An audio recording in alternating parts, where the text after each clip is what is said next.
اعوذ باللہ من الشیطان اللعین الرجیم بسم اللہ الرحمن الرحیم الحمد للہ رب العالمین والصلاة والسلام علی اشرف الانبیاء والمرسلین سیدنا و نبینا و شفیع ذنوبنا و حبیب قلوبنا و طبیب نفوسنا ابی القاسم محمد وعلی اہل بیتہ الطیبین الطاہرین المعصومین ولعنۃ اللہ علی اعدائہم اجمعین من یومنا ھذا الی یوم الدین اما بعد فقد قال اللہ سبحانہ تبارک وتعالی فی کتابہ الکریم وہو اصدق القائلین وقولہ الحق بسم اللہ الرحمن الرحیم یوم ندعو کل اناس بامامہم۔ عزیزان محترم، میں نے قرآن کریم کی ایک مشہور آیت کا ایک حصہ پڑھا ہے۔ آج کی مناسبت سے تھوڑی سی گفتگو کرنے کے لیے غور کیجیے گا۔ اللہ تبارک و تعالیٰ کے یہ فرمان کہ اس دن کی یاد کرو جس دن ہم سارے لوگوں کو ان کے امام کے ساتھ بلائیں گے۔ گویا ہمارا ایک آغاز ہے، ہماری ایک ابتدا ہے اور ایک ہمارا انجام ہے۔ اللہ تبارک و تعالی ہمیشہ انجام کو یاد دلاتا ہے اور قرآن کریم میں انجام کی طرف بے انتہا توجہ دلائی ہے۔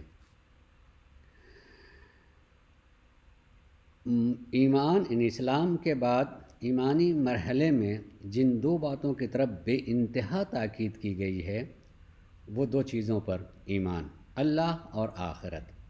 یقیناً دوسری جن چیزوں کا میں ذکر نہیں کر رہا ہوں وہ حصہ ہے، اگر وہ آدمی اس کو نہیں تسلیم کرے گا، نہیں مانے گا، تو ہم نہیں کہہ سکتے ہیں کہ وہ مسلمان بھی ہے یا نہیں۔ یعنی اگر نبوت کا منکر ہو جائے آدمی تو مسلمان کہاں سے رہ جائے گا؟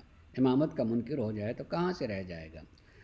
اس لیے اگر میں دو چیزوں کا ذکر کرنا چاہتا ہوں تو اعتقادات میں جن دو چیزوں پر بے انتہا تاکید کی گئی ہے وہ ایمان باللہ اور ایمان بالآخرہ۔ اللہ پر ایمان اور آخرت یعنی معاد کا ایمان۔ آخرت ہمارا انجام ہے۔ انجام کو ہمیشہ یاد رکھنا چاہیے۔ جب انسان کا انجام یاد رہتا ہے تو انجام کے لیے انسان بہت کچھ بہتر کرنے کی صحیح اور کوشش کرتا ہے تاکہ میرا انجام بہتر رہے۔ اگر انسان انجام ہی کو بھول جائے گا، انجام ہی کو یاد نہیں رکھے گا تو ظاہر پھر بے فکر ہو جائے گا کہ بس ٹھیک ہے، 2 دن کی زندگی ہے، جیسی چاہو سے زندگی گزار لو۔ یعنی اگر وہ اسی دنیا ہی کو ابتدا اور انجام مان لے گا تو یقیناً ایسی صورت میں وہ بے انتہا مسائل کی طرف متوجہ ہو جائے گا، بہت سارے مسائل سے دوچار ہوگا۔ لہذا میں آپ سے جو یہاں کہنا چاہوں گا وہ یہ کہ اگر ہمیں اور آپ کو ایمان باللہ اور ایمان بالآخرہ کی طرف متوجہ ہونا ہے تو اس لیے متوجہ ہونا ہے کہ اللہ کو مان لینے کے بعد ہمیں اللہ تبارک و تعالیٰ نے جو آخرت کو یاد دلایا ہے وہ کبھی بھولنے نہ پائے، اور آخرت اگر یاد رہے گی تو آخرت میں سب سے زیادہ جو مفید ہوگی اس کو بھی آدمی یاد رکھے گا اور اس کے لیے صحیح کرے گا کہ مجھ سے چھوٹنے نہ پائے۔ اور جس آیت کا میں نے انتخاب کیا اس آیت میں پروردگار عالم کا یہ کہنا کہ یوم ندعو کل اناس بامامہم، یاد رکھو اس دن کو، وہ دن نہ بھولنا جس دن ہم سب لوگوں کو ان کے امام کے ساتھ بلائیں گے۔ یعنی جو چیز ہمیں یاد رکھنی ہے، جس چیز کو ہمیں کبھی نہیں بھولنا چاہیے وہ یہ کہ وہ انجام جو انجام میرا تنہا نہیں ہے، میرے امام کے ساتھ میں ہے۔ امام کے بغیر جو ہے کوئی انجام نہیں ہے، اور امام مل گیا اور امام کے ساتھ ہم، اور امام بھی چونکہ میں معنی کروں گا اس کا کہ امام کے معنی کیا ہوتے ہیں، تاکہ ہم امام کے انتخاب میں بھی، امام کے پہچان میں بھی، امام کے ساتھ ہونے کے لیے بھی واقعی جس امام کی ضرورت ہے، جو امام ہمیں اور ہماری آخرت کو بہتر بنا سکتا ہے، ہم اس امام کو فراموش نہ کرنے پائیں۔ اس لیے جب اللہ نے ہمیں یقین دلا دیا ہے کہ آخرت تو تمہاری تنہا نہیں، تمہارے امام کے ساتھ میں ہونی ہے، لہذا امام کو جاننا اور پہچاننا ہے۔ ایک بات میں معمولاً اپنے سامعین سے کہتا ہوں، امام ماننے کے لیے نہیں ہے، امام پہچاننے کے لیے ہے۔ اور جب آدمی امام پہچان لیتا ہے تو ماننے میں بھی وہ سچا ہوتا ہے، حقیقی ہوتا ہے، اور اکیلا نہیں مانتا، چونکہ اس نے پہچانا ہے، اس لیے دوسروں کو بھی پہچان دیتا چلا جائے گا، اور دوسرے بھی وہ امام سے قریب ہوتے چلے جائیں گے۔ آئیے میں امام کے بارے میں آج تھوڑی سی گفتگو کروں کہ اللہ تبارک و تعالیٰ نے کہا ہے کہ ہر آدمی کا انجام امام کے ساتھ میں ہونے والا ہے۔ جب امام کے ساتھ میں ہونے والا ہے تو امام کے معانی مختلف بیان کیے گئے ہیں کہ امام کس معنی میں۔ مثلاً اگر آپ خود تفسیروں کا سہارا لیجئے گا تو تفسیروں میں بھی امام کا ایک معنی آئے گا نامہ اعمال، کہ قیامت میں اللہ تبارک و تعالی ہر انسان کو اس کے نامہ اعمال کے ساتھ بلائے گا۔ سمجھ میں آتی بات کہ چلیے ٹھیک، نامہ اعمال ہے، اس نامہ اعمال ہی کے اعتبار سے آدمی کا انجام ہوگا۔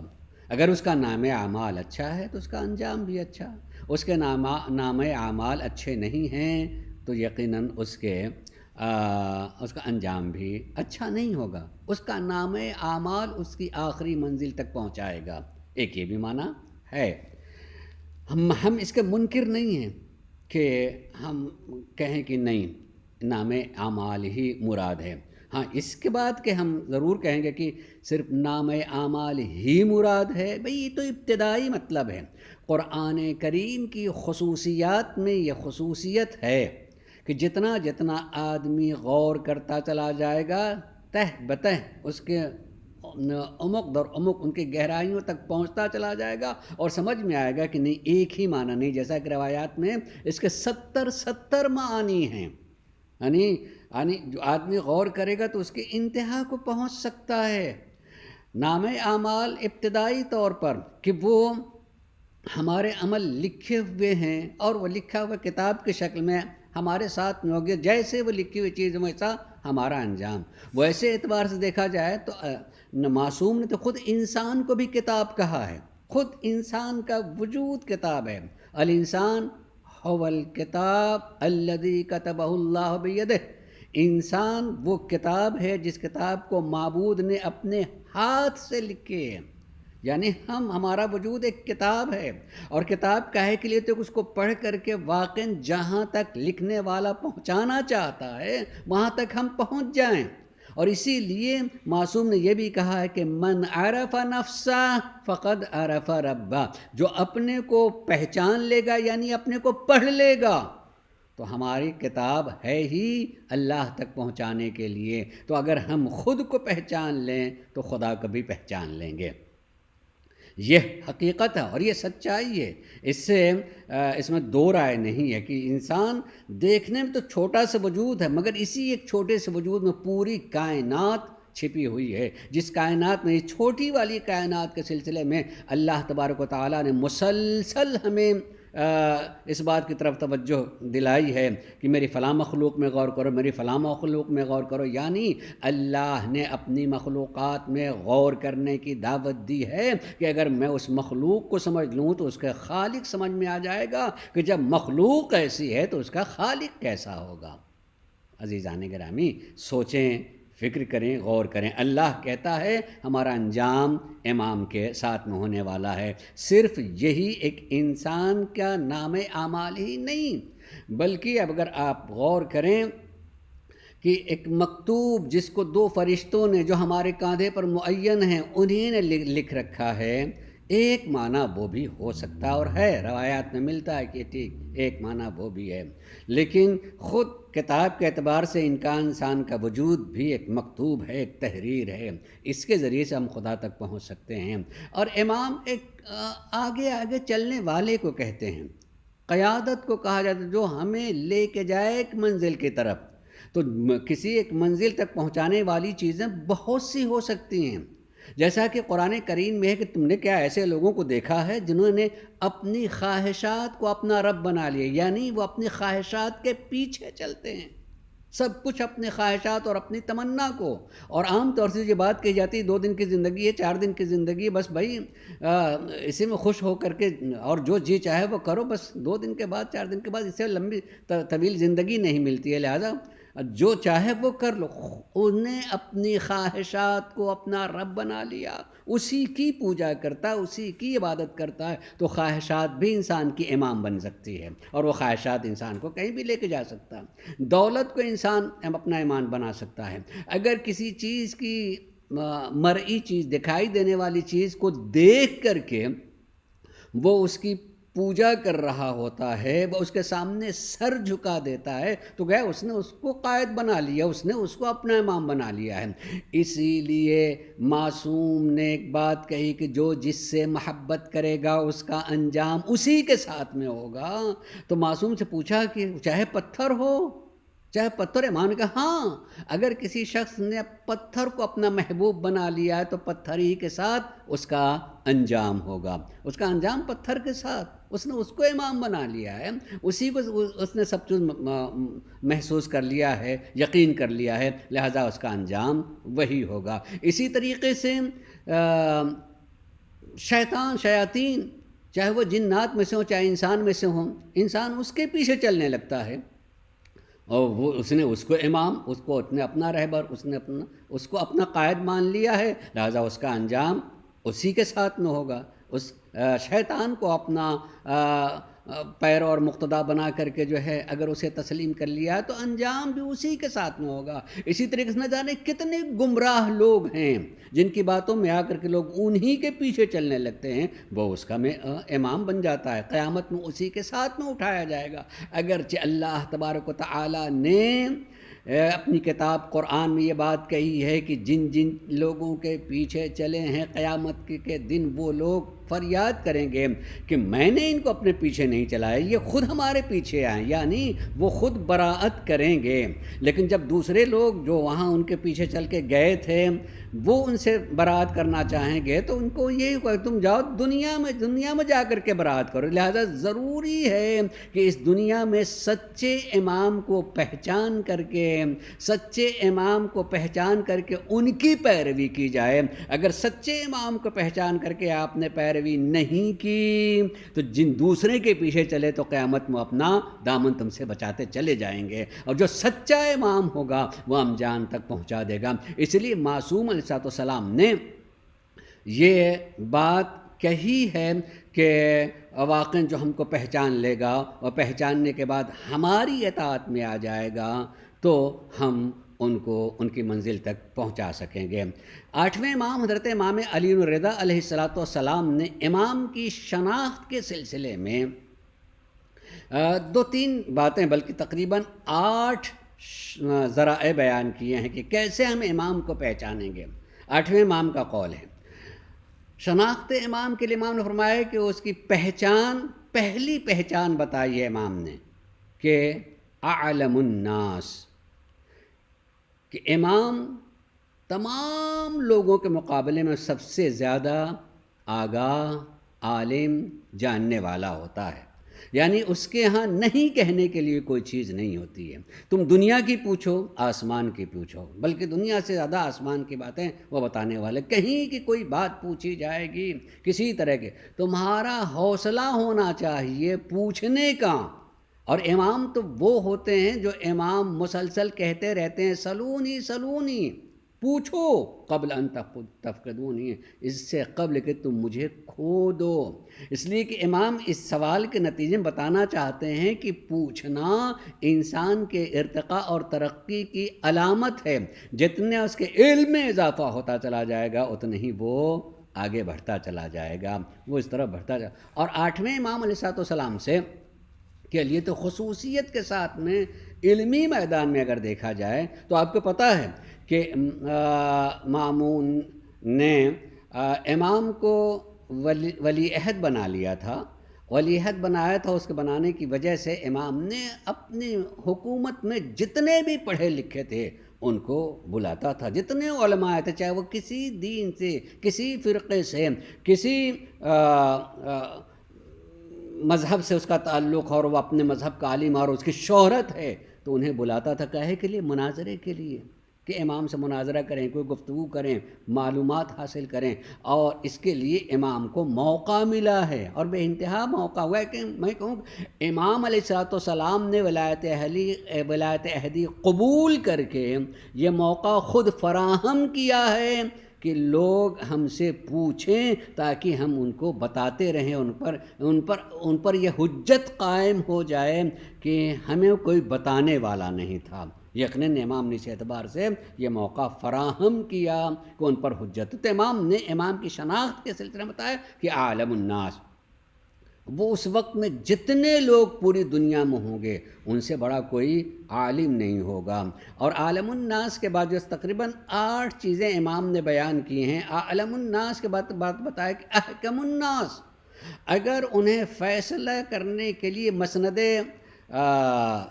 انصاف پر بیٹھا دیا جائے، فیصلے کرنے کی جگہ پر ان کو رکھا جائے، تو ان سے بہتر کوئی فیصلہ کرنے والا نہیں ہوگا. ایسا فیصلہ کریں گے کہ دونوں مطمئن ہو جائیں گے، دونوں فریق اطمینان ہو جائے گا. یقیناً وہ حق کے ساتھ میں فیصلہ کرتے ہیں. دیکھیے، ایک حق فیصلہ ہونا اور حق کو سمجھا دینا، جب آدمی کسی حق کو سمجھ لیتا ہے تو مطمئن ہو جایا کرتا ہے.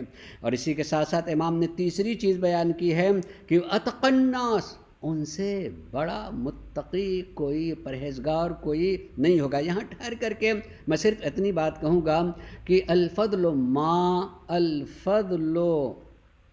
فضیلت حقیقت میں وہ ہے جس کا اقرار دشمن بھی کر لے اور اقرار کرے، وہ فضیلت ہوتی ہے. دشمن کبھی کسی اچھائی کو تسلیم نہیں کرتا، لیکن وہ کتنا با فضیلت ہوگا کہ دشمن بھی ان کے اس فضیلت کا اقرار کرے. جیسے مامون دیکھنے میں لگ رہا ہے نا کہ محبت کا اظہار کر رہے ہیں، وہ تو اپنی حکومت، اپنی خلافت کو بچانے کے لیے ایسا کر رہے ہیں. بڑا دشمن. اور اسی طرح کے لوگوں نے امام معصوم علیہ السلام کو زہر دیا.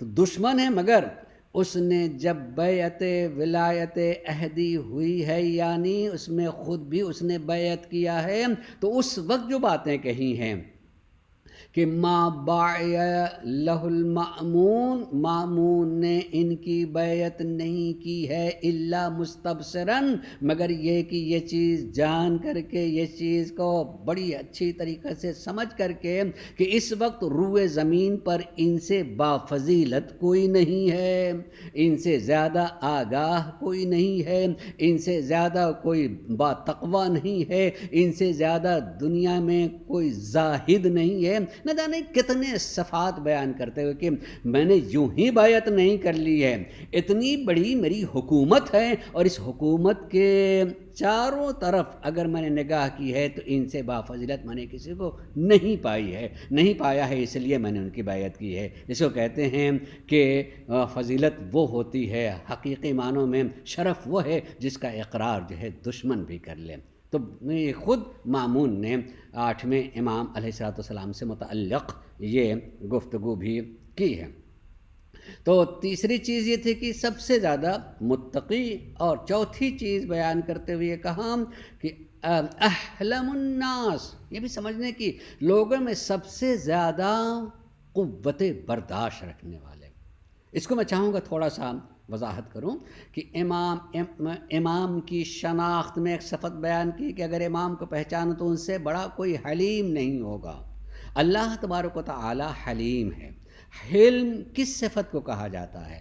حلم اس صفت کا نام ہے کہ اپنے دشمن کو جانتے ہوئے کہ یہ میرا دشمن ہے یا میرے پیٹھ پیچھے میری زندگی کو دوست نہیں رکھتا ہے، میری برائیاں بیان کرتا ہے، اگر کوئی شخص ایسا سامنے آ جائے جس کے بارے میں یہ یقین ہو کہ میرا دشمن ہے، یہ میری برائیاں کرتا ہے، یہ میری زندگی کا دشمن ہے، مجھے نہیں چاہتا کہ میں اس دنیا میں زندہ بھی رہوں، اگر وہ سامنے آ جائے تو انسان کا چہرہ بدل جاتا ہے، یعنی ایک کیفیت ایسی ہوتی جس سے اظہار ہو جاتا ہے کہ اگر مجھے ناپسند کرتا ہے تو مجھے بھی اس سے کوئی تعلق نہیں ہے اور میں بھی اس کو پسند نہیں کرتا ہوں۔ لیکن حلیم وہ ہوتا ہے کہ جاننے کے باوجود بھی کہ یہ میرے حق میں انسان کیسا ہے، وہ سامنے آئے تو اس سے ایسا برتاؤ کریں کہ اس برتاؤ کو دیکھنے کے بعد اس سامنے والے آدمی کو یقین ہو کہ یہ مجھے نہیں سمجھ پا رہے ہیں کہ میں ان کا دشمن ہوں، اس لیے کہ اگر مجھے جانتے ہوتے کہ میں دشمن ہوں تو کبھی میرے ساتھ ایسا برتاؤ نہ کرتے، مجھ سے بڑھ کر کے سلام نہ کرتے، مجھ سے ہاتھ نہ ملاتے، مجھے دیکھ کر کے خوش نہ ہوتے، مجھے اپنے پاس بیٹھاتے نہیں، مجھے اپنے قریب لے کر کے آتے نہیں۔ حلیم وہ ہے کہ اپنے دشمن کو دشمن اور اس کے سارے صفات اور خباثت کو پہچانتے ہوئے بھی سامنے آئیں تو ایسا برتاؤ کرنا کہ اسے پتہ نہ چلنے پائے کہ یہ میرے بارے میں آگاہ ہیں۔ جیسے اللہ تبارک و تعالی کیا کافرین کو نہیں جانتا ہے کہ یہ کافر ہے؟ جو اللہ کے منکر کیا انہیں نہیں جانتا ہے؟ جو اللہ کو نہیں جانتے نہیں پہچانتے ان کو، لیکن اللہ تبارک و تعالیٰ ان سب کے ساتھ بھی برتاؤ وہی کرتا، یعنی اس کا رحم سب کے شامل حال ہے۔ وہ جو کچھ انسان کو ملنا چاہیے وہ ساری چیزیں اس کی طرف سے پہنچ رہی ہیں۔ اللہ اگر یہ جان کر کے یہ مجھے نہیں مانتا، میری عبادت نہیں کرتا، منکر ہے اور سرکش ہے، اگر وہ فعل کرنے لگے، وہ رویہ اختیار کریں کہ جو مقابلے والا ہوتا ہے تو کون اللہ کے مقابلے میں ٹھہر سکتا ہے؟ اس لیے اللہ تبارک و تعالیٰ کی ذات حلیم ہے، اور جو اللہ تبارک و تعالیٰ کے ذات کے صفات کے مظہر ہوں اور ایسے مظہر جنہیں دیکھ کر کے اللہ کو پہچانا جائے، وہ مظہر، وہ واقعی مظہر اس دنیا میں ائمہ ہیں اور انبیاء ہیں۔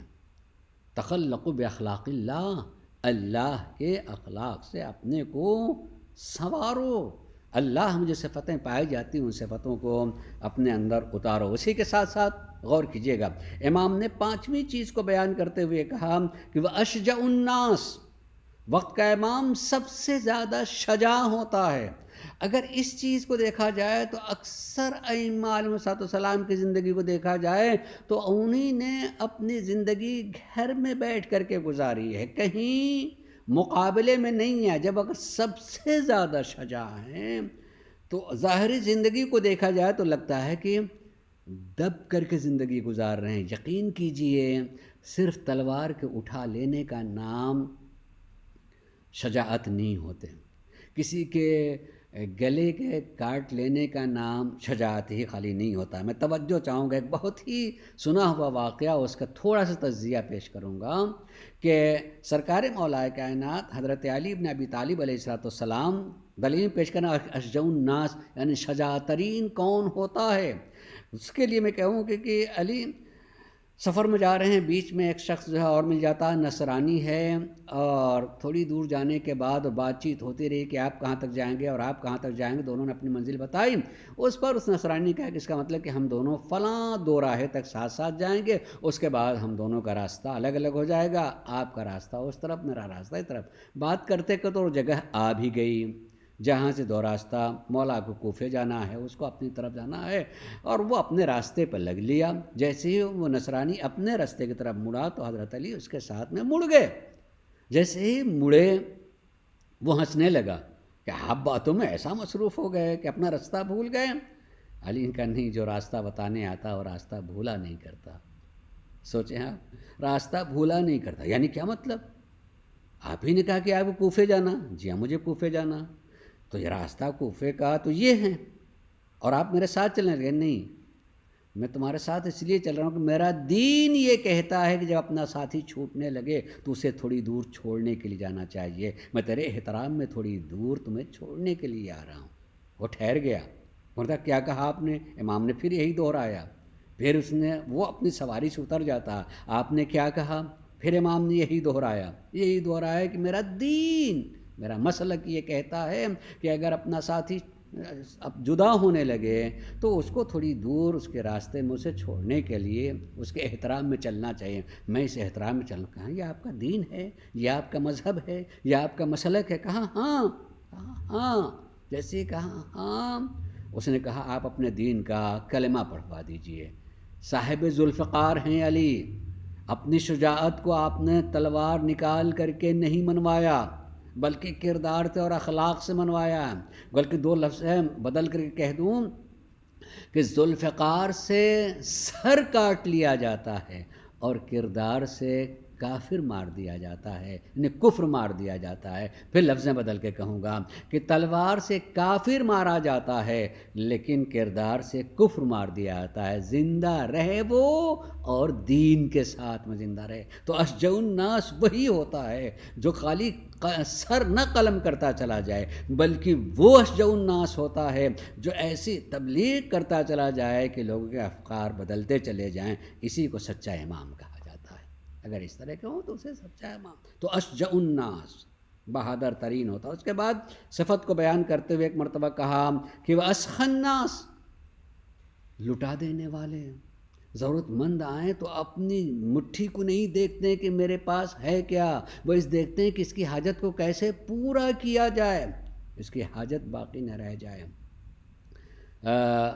حاتم کے لیے کہا جاتا ہے کہ ایک فقیر کو وہ 40 دروازوں سے دیتا تھا تاکہ وہ 40 تک پہنچتے پہنچتے وہ اتنا اس کو ہو جائے کہ پھر ضرورت نہ رہ جائے. اس نے 40 دروازے بنا رکھے تھے کہ یہاں سے مانگے اور وہاں سے بھی مانگے اور وہاں سے مانگے. یہ کوئی عطا کی قسم نہیں کہ آدمی کو 40 جگہوں پر دوڑائے. دینا جب دینا ایک ہی کو ہے تو اسے ایک ہی دروازے سے اتنا دے دینا چاہیے کہ دوسرے دروازے جانے کی ضرورت نہ رہ جائے. کہ اگر جناب قمبر اونٹوں کی مہار کو پکڑے ہوئے ہیں، مالنے والے کو علی نے دینا چاہا اور جیسے ہی دیا تو اونٹ پہ دیتے چلے جا رہے ہیں یہاں تک کہ آخری اونٹ تو جلدی سے قمبر مہار چھوڑ کے الگ ہو جاتے ہیں، کہیں علی مجھے بھی نہ دے دیں. عطا کرنے والا وہ ہوتا ہے کہ ایک ہی دروازے سے ایک ہی سوال کے بعد اتنا مل جائے کہ پھر کسی سے مانگنے کی ضرورت نہ رہ جائے. یہ اسخی الناس کہ امام سب سے زیادہ سخی بھی ہوتا ہے. اور اس کے بعد آپ نے فرمایا کہ اعبد الناس، عبادت گزاروں میں اگر دیکھا جائے تو ان سے زیادہ بڑی عبادت کرنے والا نہیں ہو سکتا ہے. کہ رات گزر جائے عبادت میں پتہ نہ چلنے پائے، ایسے عبادت گزار بھی ہوتے ہیں. یہ سب پہچان بیان کی ہے امام کی. اسی امام نے اپنے لیے یہ بات بھی کی ہے. توجہ چاہوں گا اس بات کو کہنے کے لیے، تھوڑی سی زندگی سے متعلق بات کہوں گا. اور اس کے امام نے یہ بات کہی ہے کہ یاد رکھو رسول کی نسبت سے ہمارے حقوق تمہارے اوپر ہیں اور رسول ہی کے نسبت سے تمہارے حقوق ہمارے اوپر بھی ہیں. یعنی ہم جیسے ماننے والوں کے لیے امام ہمیں مخاطب کر کے یہ کہتے ہیں کہ رسول اللہ کی نسبت سے ہمارا تمہارے اوپر حق ہے، لیکن اسی رسول کی نسبت سے تمہارا بھی ہمارے اوپر حق ہے. لیکن امام بیان کر رہے ہیں، کہتے ہیں کہ اگر تم رسول کی نسبت سے ہمارے حق کو ادا کر دو تو ہمارے اوپر تمہارا حق ادا کرنا واجب ہو جاتا ہے. رسول کی نسبت سے ہمارے اوپر حق کیا ہے؟ ارے اللہ نے رسول سے کہلوایا ہے کہ رسول آپ کہہ دیجئے کہ میں اجر رسالت میں کچھ نہیں چاہتا ہوں سوائے قربا کی محبت کے. تو یعنی محبت اور مودت کو جو اپنے قرابت دار کو مانگا، یہ حق ہے رسول کی نسبت سے ہمارے اوپر اہل بیت کا۔ اگر ہم اس حق کو ادا کر دیں تو پھر کسی جگہ ڈرنے کی اور کسی جگہ پریشان ہونے کی ضرورت نہیں، وہ اپنے حق کو ادا کرتے چلے جائیں گے، اور جب وہ اپنے حق کو ادا کرتے چلے جائیں گے پھر ہمیں کسی دوسرے کے سامنے دست سوال بیان پھیلانے کی ضرورت ہی نہیں رہ جائے گی۔ اس لیے ضرورت ہے جان گرامی کہ ہم ان حقوق کو دیکھیں، ہم ان کے حقوق کو دیکھیں کہ ان کے حقوق ہمارے اوپر مودت ہیں۔ بھائی ایک جملہ کہہ کر کے کہ محبت میں نے کئی مرتبہ بات کہی، مگر میں چاہوں گا کہ ایک دو تین جملے کہہ کر کے کہ محبت اس کے درجات ہیں۔ لگاؤ کو کہا جاتا ہے، انس ایک درجہ ہے، اس کے بعد جو ہے الفت دوسرا درجہ ہے، محبت تیسرا درجہ ہے، مودت چوتھا درجہ ہے، اور مودت کے بعد عشق جو ہے اس کا پانچواں درجہ ہے، عشق کے بعد جو ہے شغف جو ہے اس کا چھٹا درجہ ہے، اور ساتواں اور آخری درجہ جو ہے جنون ہے۔ ہم اپنے کچھ حق کے سلسلے میں دیکھیں کہ ائمہ اہل بیت علیہ السلام سے متعلق ہم کس منزل پہ ہیں۔ پہلا تو انس ہی ہے، انس مانوس ہونا ان سے، پھر اس کے بعد الفت کے بعد محبت، اور اگر ہم دیکھیں تو رسول نے ہم سے نہ انس مانگا ہے، نہ الفت مانگی ہے، نہ محبت مانگی ہے، مودت مانگی ہے۔ مودت اس محبت کو کہا جاتا ہے جس میں کہنے کی ضرورت نہ پڑے، بلکہ ان کے ایسے عمل انجام دیتے چلے جائیں کہ ہمارے کام کو دیکھ کر کے لوگ پہچانیں فلاں کا چاہنے والا ہے، یعنی عمل بتانے لگے کہ فلاں کے چاہنے والے ہیں، اسے مودت کہا جاتا ہے۔ اس دنیا میں بہت سارے ایسے لوگ ہوتے ہیں، بہت سارے نمونے عمل ایسے ہوتے ہیں کہ جن کو دیکھ کر کے ہم ویسی نقل کرنے لگتے ہیں، اس طریقے سے کرنے لگتے ہیں، وہ ان کا کپڑا پہننے کا انداز ہم اپنا لیتے ہیں۔ دنیا میں دیکھ رہے ہیں آپ، چلنے کا، کپڑا پہننے کا، اٹھنے بیٹھنے کے انداز کو جو اختیار کیا جاتا ہے۔ اگر کسی کے عمل کو انسان اپنے اندر سمو لے تو وہ مودت بن جاتی ہے، اور اللہ نے اہل بیت کی نسبت سے مودت مانگی ہے۔ اپنے عمل کو اتنا بہتر بنانا چاہیے کہ ہمارے عمل کو دیکھ کر کے لوگ خود کو کہنے لگیں کہ فلاں کا چاہنے والا ہے۔ اگر حقیقی معنوں میں ہم دیکھیں تو دنیا میں کہیں بھی آپ کو ایسے لوگ ائمہ اطہار علیہ السلام کی زندگی میں نہیں ملیں گے جنہوں نے اپنے عملی اعتبار سے یہ بات کہی ہو کہ ہم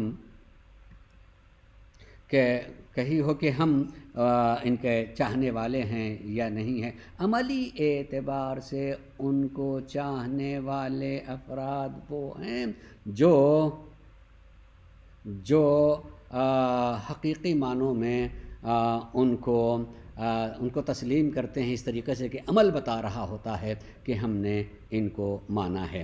ایک اور اسی کے ساتھ ساتھ امام علیہ السلام کی زندگی میں چاہوں گا، ایک تھوڑی سی دیر بھی ہو گئی ہے اور سمیٹ کر کے بات کہنا چاہوں گا کہ امام کی زندگی میں ایک عظیم پہلو یہ پہلو ہے کہ وقت کے خلافت نے امام کو ولی عہد بنانا چاہا۔ سچائی تو یہ بھی ہے کہ یہ کہتے ہیں ٹھیک آپ خلافت کو لے لیں، آپ ہی جو ہے خلیفۃ المسلمین ہیں۔ بھائی اگر ہم اس طریقے سے ان کو چاہیے تھا کہ خلافت دے دیں، اگر وہ دے دیتا اور امام اس کو قبول کر لیتے تو آپ کہتے کہ یہ خلافت الہیہ ہے۔ بھائی اب کہتے کہ فلاں شخص نے دے دیا اور لے لیا تو فلاں کی دی ہوئی ہے۔ امام نے معلوم ہے ایسے موقع پر کیا کہا تھا؟ قسم اللہ کی اس پر غور کیجیے، امام ہی اس طرح کی گفتگو بھی کر سکتے ہیں۔ امام نے جیسے ہی خلافت کو پیش کیا ہے، خلافت کو پیش کرنے کے بعد امام نے جو جواب میں کہا ہے، جملوں پر غور کیجیے گا۔ امام نے یہ کہا کہ اگر یہ خلافت اللہ نے آپ کو دی ہے، مامون نے خلافت کو پیش کی تھی اور پھر ولایت عہدی پر بات ختم ہوئی، جیسے خلافت کو پیش کیا تو کہا کہ اگر اللہ نے آپ کو خلیفہ بنایا ہے تو اگر اللہ نے آپ کو بنایا ہے تو آپ کو حق نہیں پہنچتا کہ اللہ کی دی ہوئی چیز کو آپ کسی دوسرے کو دے دیں۔ یہ عہدہ آپ کو دیا، آپ اس لباس خلافت کو اتار نہیں سکتے ہیں۔ اگر اللہ نے آپ کو چنا اور آپ کو بنایا ہے تو آپ کو حق نہیں پہنچتا کہ اس لباس عبادت کو اتار دیں، اور اگر اللہ نے آپ کو نہیں بنایا ہے، اللہ نے آپ کو نہیں، تو جو چیز آپ کی ہے ہی نہیں وہ آپ کیسے دوسرے کو دے سکتے ہیں؟